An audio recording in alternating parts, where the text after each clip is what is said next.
Welcome back to Press Review. Let's start by taking a look at today's front pages in the Middle East.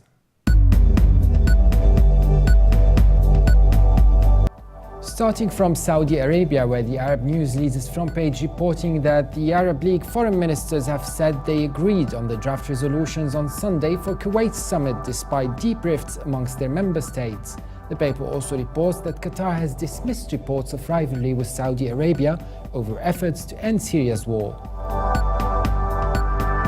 UAE's Khalij Times also leads its front page reporting on Arab League foreign ministers agreeing on the draft resolutions ahead of the meeting in Kuwait.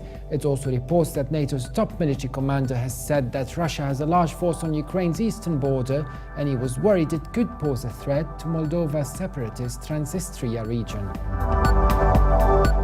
Israel's Jerusalem Post is reporting that the Foreign Ministry's Workers' Committee has declared a full-fledged strike, closing the ministry and all the country's embassies and consulates around the world for the first time. It also reports Prime Minister Benjamin Netanyahu saying that Palestinians are refusing to budge on the issue of recognizing Israel as a Jewish state. The Egypt Independent reports that Egypt's Copts leader Pope Tawadros II has said that the decision of Defense Minister Field Marshal Abdel Fattah al-Sisi to run for the presidency has become a national duty, saying Egyptians believe he is the savior and hero of 30th of June revolution. The paper also reports that 20 Yemeni soldiers have been killed in an attack on a military checkpoint in the eastern province of Hadramaut. From Beirut, the Daily Star leads reporting that a court in Egypt has convicted 529 supporters of ousted Islamist President Mohamed Morsi and sentenced them to death on charges of murdering a policeman and attacking police in one of the largest mass trials in the country in decades. It also reports that former Minister Marwan Sharbil has denied that he told fugitive Sheikh Ahmed al-Assir that the two major political blocs were conspiring to assassinate him at the time of the June clashes in the southern town of Abra. Let's take a look now at the top Middle East headlines in UK papers.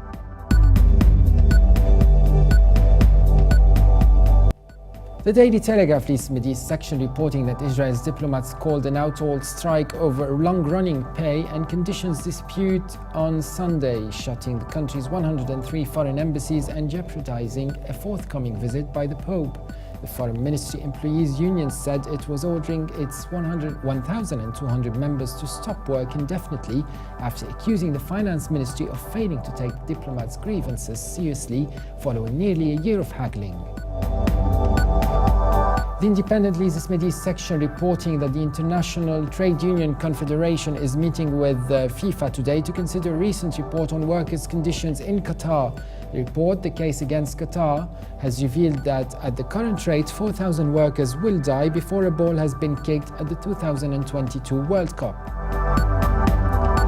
And The Guardian leads Middle East section following the trial of jailed Al Jazeera journalists jailed in Egypt, reporting that 3 Al Jazeera journalists are due back in court today, days after the families of the two of the trio were sent letters expressing concern about their well-being by the Egyptian president. Now let's have a look at the top Middle East news in international papers.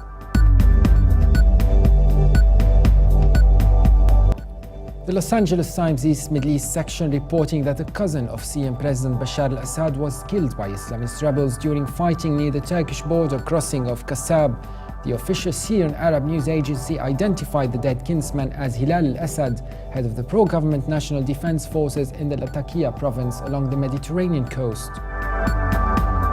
And finally, from China, the Global Times East Middle East news reporting that tires of 34 vehicles belonging to Palestinians were slashed early Monday morning in the Palestinian neighborhood of Beit Hanina in East Jerusalem amid another price tag attack in the city.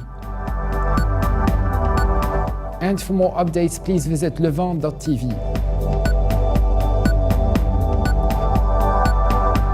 Thanks for watching. Be sure to join us again tomorrow, and bye for now.